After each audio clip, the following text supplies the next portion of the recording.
প্রত্যেকটি মানুষ নিজেকে নায়ক মনে করেন, কেউ কেউ নিজেকে সুপার হিরো হিসেবেও কল্পনা করে থাকেন। তেমনি ৯০ দশকে ঢাকাই সিনেমার জনপ্রিয় চিত্রনায়ক মান্নার সিনেমা দেখে নায়ক হওয়ার স্বপ্ন দেখেন মিল্টন সমাদ্দার। একটা সময় সিনেমার নায়ক হতে চেয়েছিলেন child and old age care আশ্রমের চেয়ারম্যান মিল্টন সমাদ্দার। ২০২১ সালের ২৪ মার্চ মিল্টন সমাদ্দার তার ব্যক্তিগত ভেরিফাইড ফেসবুক পেজে এ সংক্রান্ত একটি পোস্ট করেছিলেন। পোস্টে মিল্টন লিখেছিলেন, ছোটবেলায় স্বপ্ন ছিল নামকরা চিত্রশিল্পী হওয়ার। ৯০ দশকে নায়ক মান্নার সিনেমা দেখে ইচ্ছে ছিল বাংলাদেশ চলচ্চিত্রের নায়ক হওয়ার।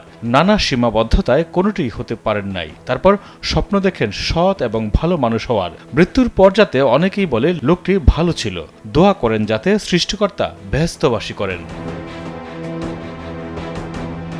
যদিও তার মানবিক কাজের অন্তরালে ছিল অন্য আরেক রূপ। গত ২৫ এপ্রিল মানবিক মুখোশের আড়ালে ভয়ঙ্কর মিল্টন সমাদ্দার এবং জীবনের ধাপে ধাপে প্রতারণা শিরোনামে দুটি সংবাদ প্রকাশ করে দৈনিক কালবেলা। এরপরই সামাজিক যোগাযোগ মাধ্যমে তাকে নিয়ে শুরু হয় আলোচনা সমালোচনার ঝড়।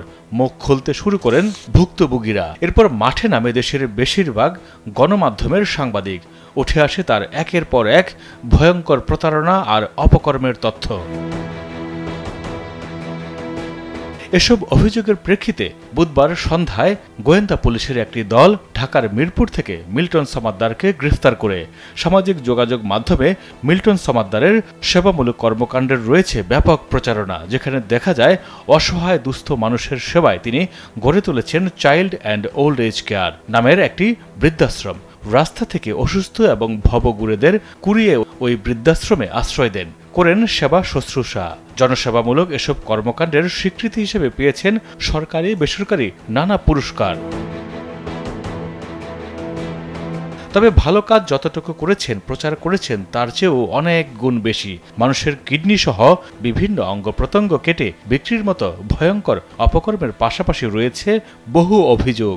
এছাড়া আশ্রমে বৃদ্ধদের চিকিৎসা দেয়া না হলেও তার আশ্রমে চিকিৎসার খরচ বাবদ প্রতি মাসে ৩০ থেকে ৩৫ লাখ টাকা খরচ দেখান তিনি।